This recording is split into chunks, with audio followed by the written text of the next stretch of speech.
Okie dokie, let's build some walls from the floor plan we made before.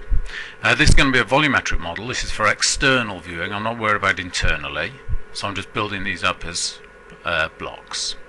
First thing I'm going to do, I've finished with your man here now, so I'm just going to highlight him and hit the delete key. If you want to keep him, you could just move him to the side, but I'm just going to delete him for now. I don't need him. I'm going to be using the push-pull tool. Because of the way I made my model, we've got 1, 2, 3 surfaces, and I'm going to pull these up to wall plate height. I'll worry about the roof afterwards. So I just click and drag in the direction I want to go and type in the figure I want. 400 in my case, 4.4 meters, hit enter. Going to do the same for my workshop, which is 2.2 meters high. Click and drag, type in your figure, 2200, hit enter. And for my single story annex at the back, click, drag. This is only 2 meters high, so type in 2000, hit enter. And there's the 3 sections of my building to wall plate height.